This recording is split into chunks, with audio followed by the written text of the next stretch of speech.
If not the very best president that Africa has ever had, Thomas Sankara. May he so rest in peace. Sankara took over power at the age of 33 after a bloodless military coup. The first thing that Sankara did was to reduce the salaries of all the ministers and all public officials, including his own salary. He took away their luxurious cars, Mercedes-Benz at the time, and he made them drive regular cars. He himself was driving, what do you call this thing? Okay, that thing, that was what he was driving. Anyway, no more first class. All officials had to fly economy. Not a single special preference was left for these officials. He put an end to colonial taxes and embedded in his people to stand against colonial mentality. He took care of food, he took care of housing, he took care of health care for his people. At that time, several African countries were dealing with disease epidemics, but not in Burkina Faso because he provided vaccines for polio, measles, and meningitis. In 1 week alone, 2.5 million people were vaccinated. His government was the first African government to publicly recognize the AIDS epidemic as a major threat to Africa. He was also one of the first head of states in the whole world to promote women's rights. Yes, the very first African leader to appoint women to major cabinet positions. Take a look. Ce qui veut dire que nous devons donner à chaque femme un emploi. Nous devons donner à chaque femme le moyen de gagner honnêtement et dignement sa vie. He creates a real shock by being one of the first heads of state in the world to promote women's rights. You guys can watch that documentary on YouTube. It's a wonderful documentary about the life of Thomas Sankara. Yes, he stood against forced marriages, underage marriages, or even expelling women from school if they got pregnant. He was like, if you have to expel the girl, what about the boy that got her pregnant? I was like, God bless you, my brother. She didn't do it by herself now. Thank you, Jare. In fact, when it was Women's Day, Sankara announced that women all over the country should not go to the market that day to buy anything, that their men should do all the shopping, and that they should let all the women rest that day because it's Women's Day. And you know, the men also enjoyed it. For the first time, many of them got to know the price of pepper, the price of okra. They actually appreciated their wives more after that experience, and the story was reported all over the world. Also, men were no longer allowed to beat their wives. He also instituted mass sporting activities. Everybody had to become active and participate in sports in order to keep fit and healthy. That was Sankara playing basketball, you know, people were riding bicycles, and he had a campaign then that healthy body and healthy mind would reduce diseases. He also took environmental issues very seriously and insisted that they plant 1 million trees in order to encourage reforestation. God knows that we need that right now in so many places in northern Nigeria. He also constructed vast roads and railways and connected all the major cities together. At that time, they didn't have much money in Burkina Faso, but instead of relying on foreign aid, he told everybody to take part, and people were so glad to take part in building the railways and the roads. He actually discouraged his people from relying and depending solely on foreign aid. He also insisted that Burkinabe produce their own goods, and everybody, including officials, had to patronize Burkinabe products. Yes, so clothes, food, everything, all made in Burkina Faso. They were producing their own food, wheat, and he facilitated good irrigation and fertilization programs. Nourrir. Nous pouvons dépasser même notre production, malheureusement.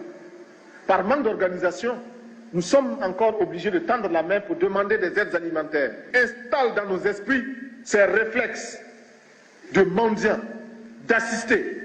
Produire plus parce que il est normal que celui qui vous donne à manger vous dicte également.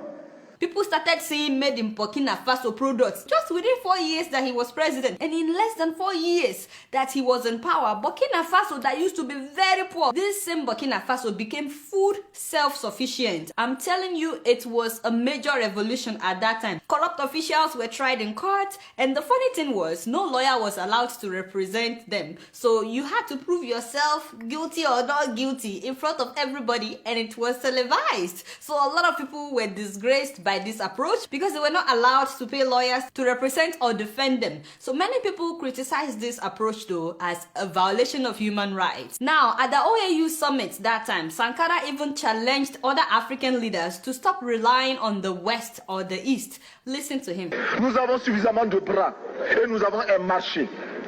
immense, très vaste, du nord au sud, de l'est à l'ouest.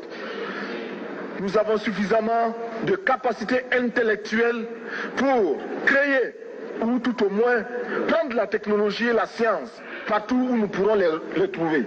Produire en Afrique, transformer en Afrique et consommer en Afrique. Produisons ce dont nous avons besoin et consommons ce que nous produisons au lieu d'importer.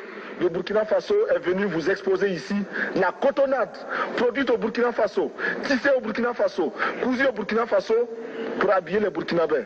Ma délégation et moi-même, nous sommes habillés par nos tisserands, nos paysans. Il n'y a pas un seul fil qui vienne de l'Europe ou de l'Amérique. And he was only like 33, 34. Just imagine that. By the way, Burkina Faso was named the Republic of Upper Volta at that time by the French, the colonial masters. Sankara was the one that renamed it as a Burkina Faso, which means the land of upright men. He also commissioned several housing projects for the less privileged, and he was out among his people, always, relating with people. He was not untouchable. You know how nowadays our leaders in Africa, they have this long convoy following them, and everybody has to get out of the way. No, Sankara was never like that. He related with anybody and everybody. This man took Burkina Faso out of misery in less than 4 years. Less than 4 years. Of course, the French, did not like that they were losing grip of their former colony, because he stopped borrowing money and he stopped relying on their foreign aid, and they wanted to make sure that other African countries don't follow his footsteps. You get what I'm saying? In fact, all those that were benefiting from Africa's underdevelopment at that time, they were not happy to see Burkina Faso rising, becoming self-dependent. So guess what they did? They sponsored his very best friend from childhood to overthrow him. I'm talking about Blaise Compaoré, the same man that has ruled Burkina Faso for the last 27 years. So on October 15th, 1987, Sankara was killed by Compaoré's armed men. How ironic that Blaise himself was overthrown in the month of October. Just imagine what a coincidence. Compaoré's men killed Sankara and 12 other officials with a shower of bullets that dismembered Sankara's body completely. So they hurried and buried him in an unmarked grave, like a goat. There was no ceremony for Sankara's burial. They treated him like an animal. His wife and 2 children had to flee the country, and Compaoré immediately reversed nearly all of Sankara's policies. He was never repentant, by the way. He actually pretended that he was not the one behind the whole thing. The only thing he said was that, Sankara had jeopardized foreign relations with former colonial masters in France. I was like, what?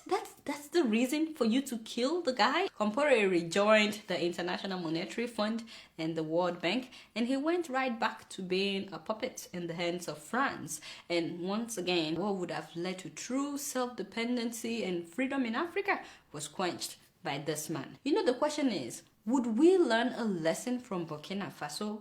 I mean, all the African countries where corruption is being celebrated today, can we learn from the Burkinabés? All the countries that have dictators in power, when will you guys have your own revolution? But as much as I admire Thomas Sankara, the man whose legacy will never die, it actually reminds me of the fact that in Africa, we kill those we should celebrate, and we celebrate those we should get rid of.